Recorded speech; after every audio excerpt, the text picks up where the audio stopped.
Bonjour à tous et bienvenue dans cette nouvelle chronique taraborienne. Aujourd'hui, nous allons parler de Jade Colossus, Runes of the Prior Worlds pour Numenera, donc qui est un supplément sorti il y a un paquet de temps maintenant et qui est un supplément tout à fait intéressant. Alors, je reviens pas sur le côté classieux de la présentation. On va retrouver tout ce qui nous plaît dans ce jeu, des belles illus, une mise en page claire, des renvois dans la marge pour nous envoyer à d'autres endroits où sont développés certains points.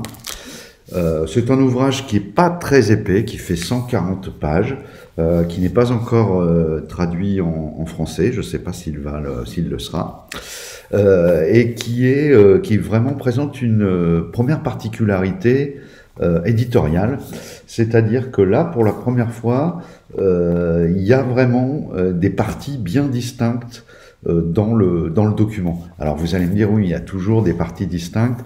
Là, vous allez voir que ça correspond vraiment à des choses très pratiques, entre guillemets.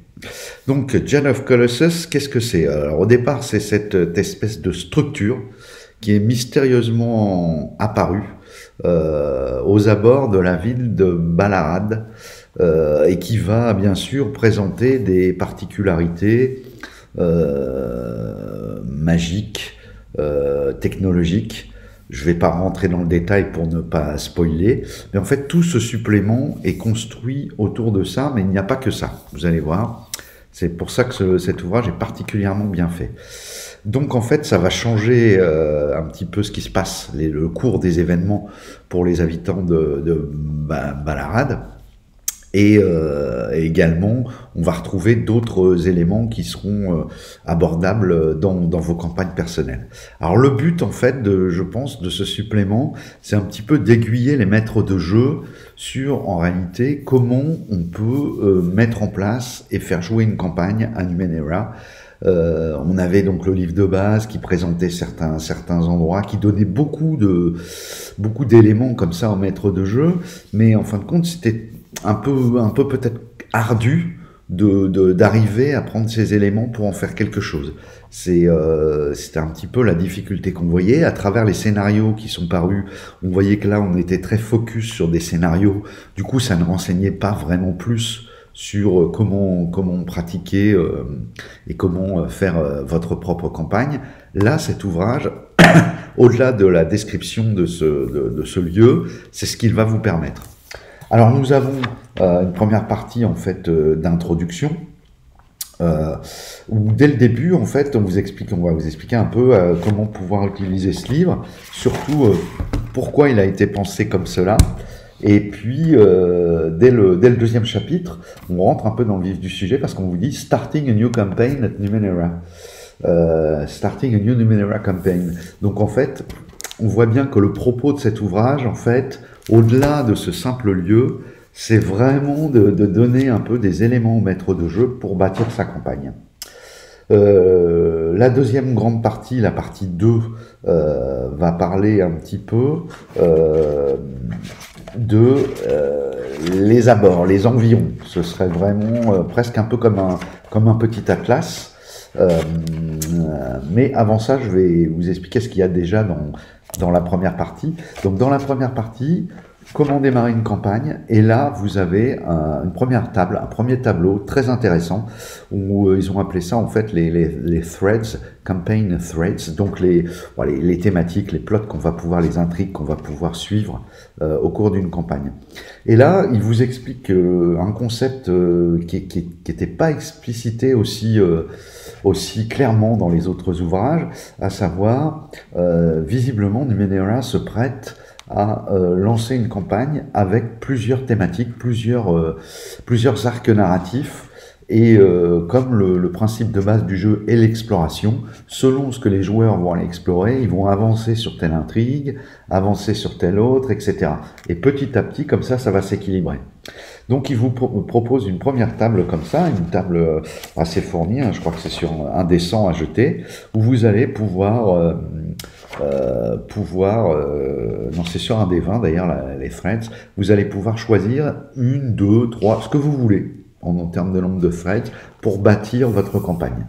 Sachant que bien sûr, la durée de celle-ci, si vous choisissez 5 threads, ça va influencer la durée, l'envergure même de cette campagne.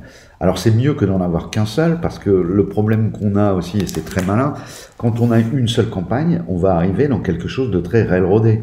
Et s'il n'y a qu'une seule intrigue principale, un seul arc narratif, dès lors que les joueurs font des choix qui s'éloignent de cet arc narratif, le maître de jeu est un petit peu contraint soit d'en inventer sur le fil des nouveaux, soit de s'arranger pour rediriger habilement les joueurs sur cet unique arc narratif.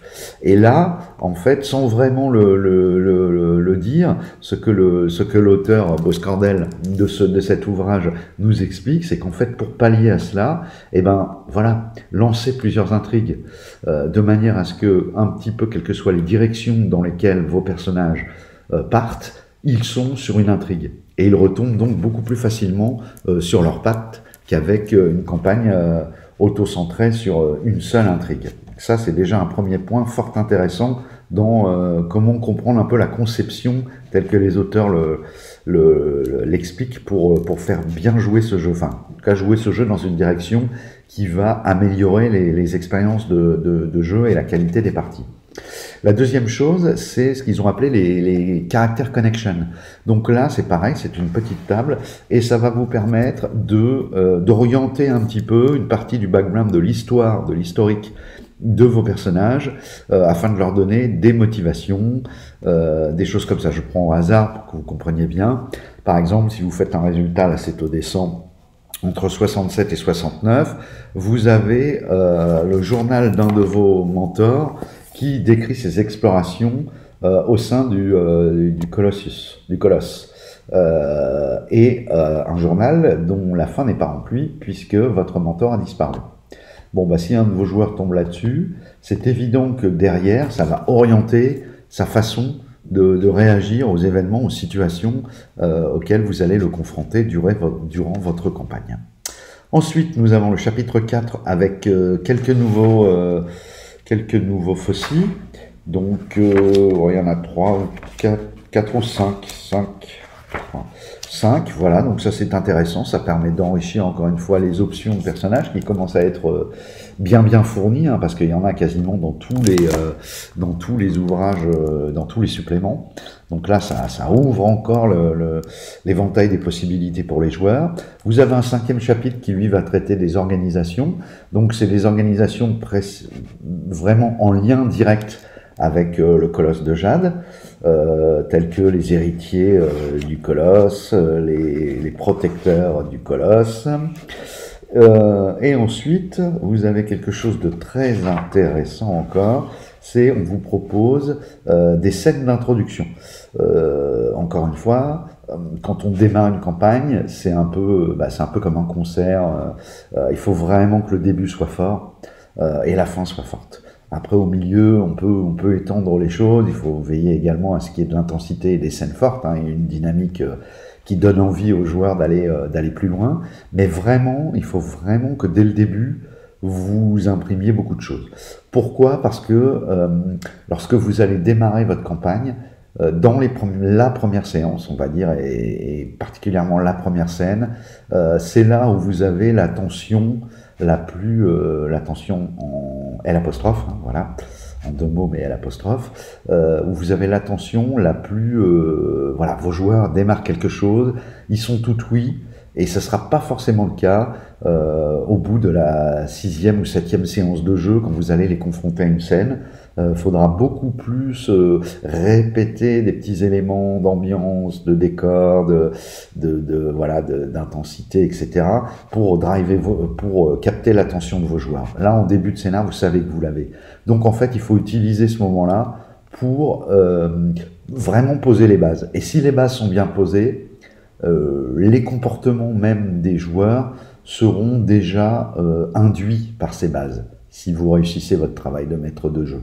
C'est-à-dire que au plus les bases sont claires, intéressantes, captivantes, ouvertes, mais en même temps avec des éléments de fort, de cadre et d'ambiance assez forts, au plus les joueurs, surtout des joueurs qui ont un peu de bouteille, ils vont s'emparer de ces éléments et du coup ils vont interpréter leur personnage avec ces éléments. Souvent quand les campagnes ne marchent pas, c'est peut-être ce côté-là qui pêche, c'est qu'en fait vous prévoyez une super situation, mais dans le cadre global, dans la couleur générale que vous voulez donner, c'est un peu flou.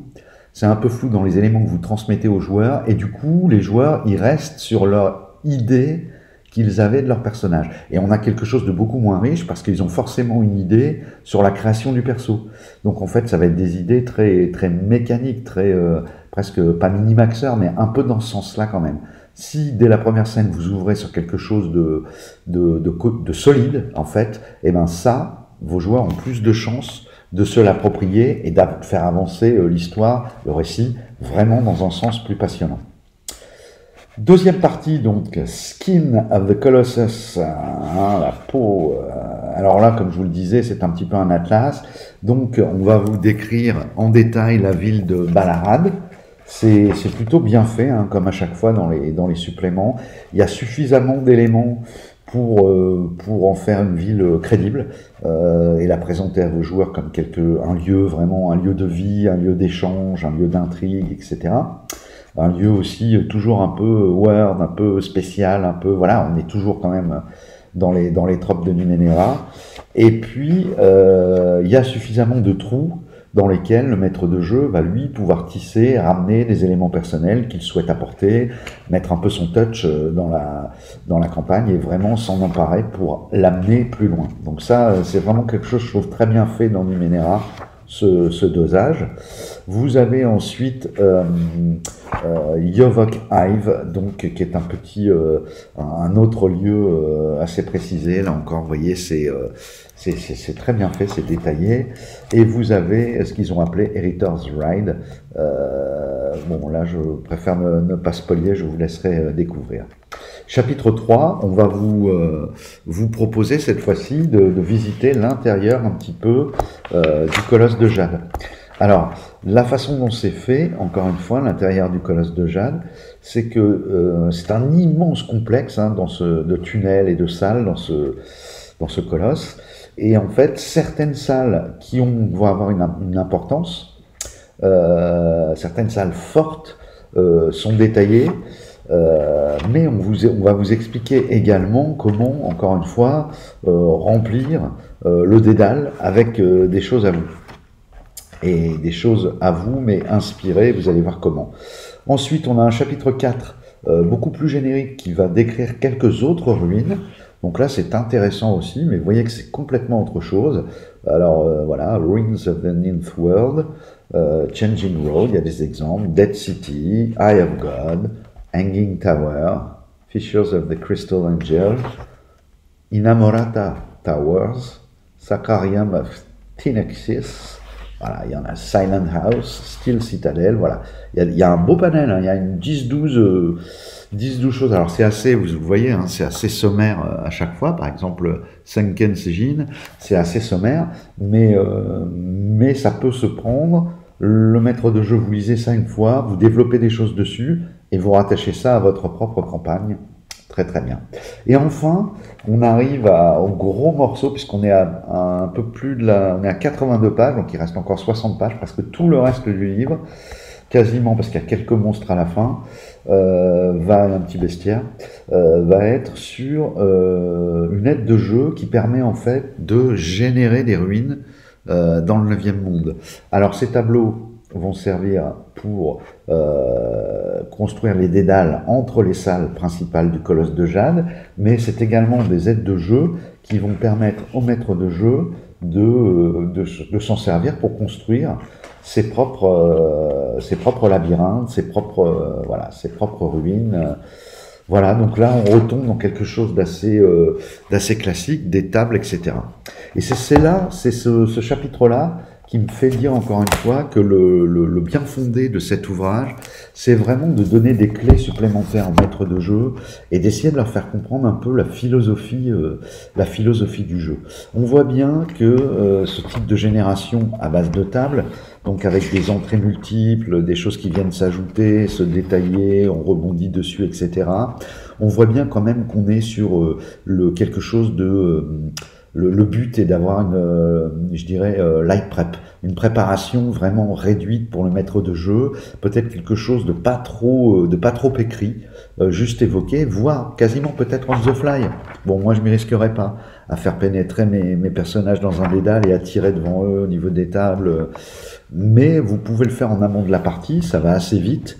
Et vous avez toute une direction. Ça rejoint, me semble-t-il, ce qu'ils ont mis au point avec les cartes de jeu, où vous pouvez comme ça, on the fly, faire intervenir des monstres en tirant des cartes, tout simplement, d'adversité, ou faire intervenir des ciphers ou des numenera, ou des artefacts, en tirant, encore une fois, des aides de jeu.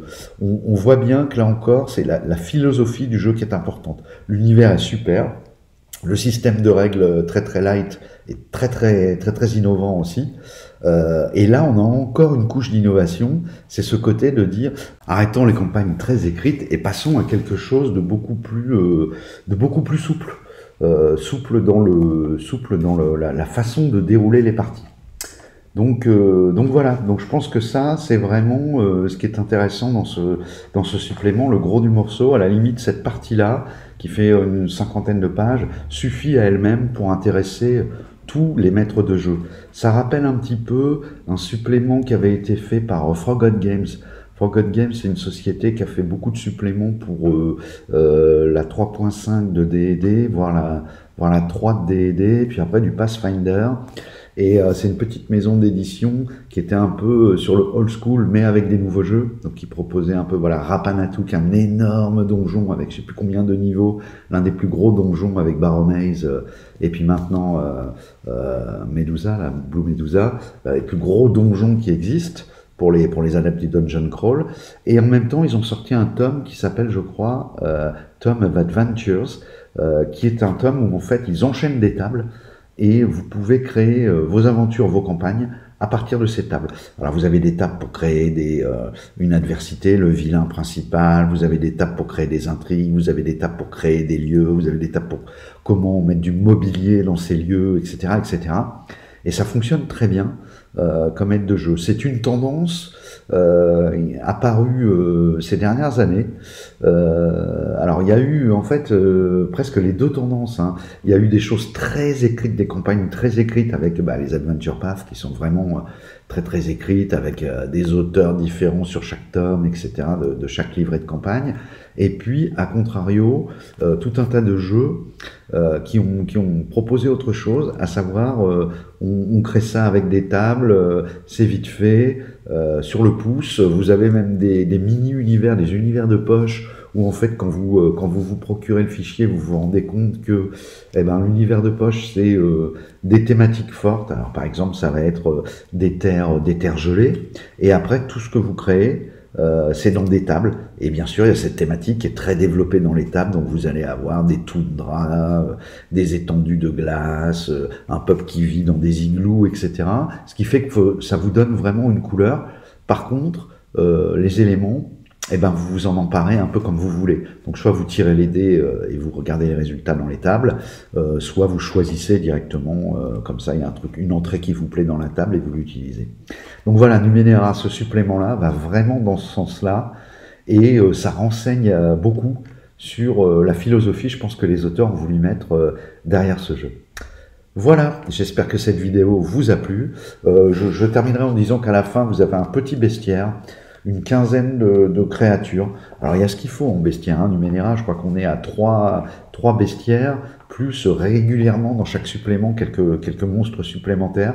C'est aussi ce qui fait la saveur du jeu, parce que les monstres sont bien très différents de ce qu'on peut trouver dans les bestiaires Pathfinder, D&D, RuneQuest, etc.